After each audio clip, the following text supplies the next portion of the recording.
Hi students, it's Dr. Marks, and we're going to talk about a really important conflict that is affecting Southeast Asia. This is the South China Sea conflict.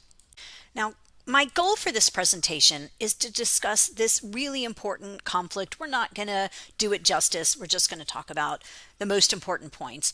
But this affects the South China Sea, which you see in the map to the left. Notice that the South China Sea extends from China and goes all the way around Southeast Asia, right? So China has an interest, but Southeast Asia does as well. This is an area that's got islands, it's got atolls, kind of land masses, but uninhabited. So it's not of value for that. What it is valuable for is the resources and the access that it creates. So we're going to really focus on that issue. The South China Sea is one of the most resource-rich areas in the world.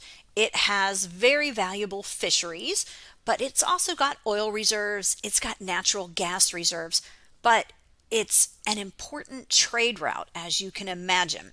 Therefore, having control over the South China Sea would be highly advantageous. Here's a map that shows you these shipping routes, and this is important to Southeast Asia, but also anyone trying to ship through this region, and that includes the United States. The question is, who has sovereignty over this area? There are many countries fighting over this, right? Everyone has a vested interest in this. So Myanmar, Taiwan, Vietnam, Philippines, Indonesia, Brunei, those are some of the big players, but also the United States is involved. The USA wants to protect its shipping lanes. Those are clearly valuable. So the United States has a vested interest in this dispute. The problem is that China stands firm in its claim. So it's basically said, hey, it's ours. And in addition, it's been very proactive in securing the area, and we'll talk more about that. What you're seeing here is a map that China submitted in 2009 to the United Nations Secretary General. It's basically showing that they have claim over the South China Sea. So this red dotted line is basically saying, hey, we've done our homework, this is ours. This became known as the 9-dash line. Okay, great. But look, it's going right along Philippines, right along the Malaysian part of Borneo. It goes along Vietnam. They're not the only ones that have an interest in this area. China has also built military bases in this area, and that threatens the security of the area.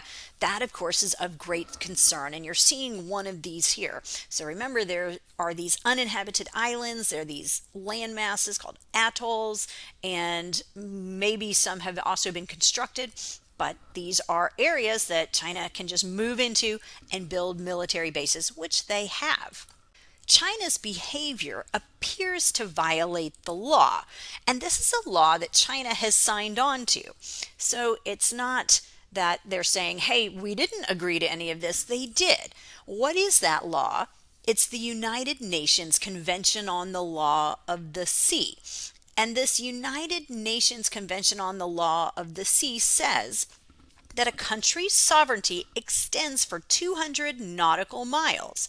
All right, that makes sense. Think about what we're trying to do when we say a country's sovereignty extends 200 nautical miles. It creates this exclusive economic zone. You need to go out and fish. Well, you've got 200 nautical miles that is exclusively yours. You're not going to face competition with other ships coming into your area, or you shouldn't. They can't do it legally anyway.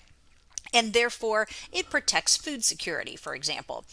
So the Philippines can fish this zone. It's restricted to them, and that's important. Philippines is a big consumer of fish. That's important to their economy. It's important for their diet. But if they can't fish these areas, that's going to be problematic. So Philippines, needing this area, took China to court on the basis that they're violating this United Nations law. They're claiming, okay, it impacts our fishermen. They're losing income. It creates food insecurity in our region, amongst other things.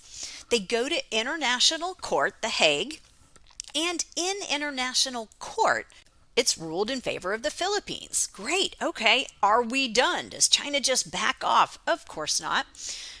This outcome's rejected by China, and we're still seeing this conflict. As you can imagine, it would be hard to challenge China. Am I right? Do Southeast Asian nations want to challenge China in this way? Individually, of course not. China's a very powerful nation. So right now we don't have any resolution to the debate about sovereignty in the South China Sea. But here's one important thing. The unification of Southeast Asian nations through ASEAN, we're going to be talking about that more. They've kind of collectivized.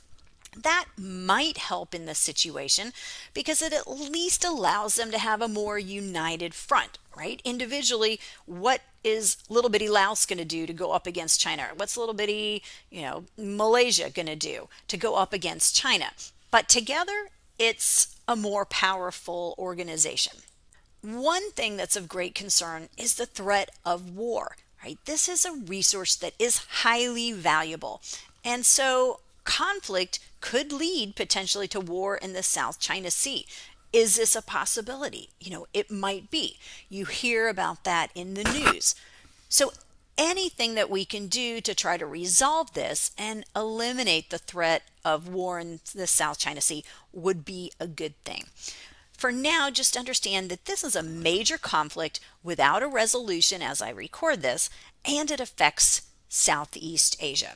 As I said, we could spend a whole lot of time on this topic, but we've done it enough justice for you to understand the basics, and you'll see reference to this potentially in other lectures. So let me know if you have any questions. And again, thanks for listening. Have a great day.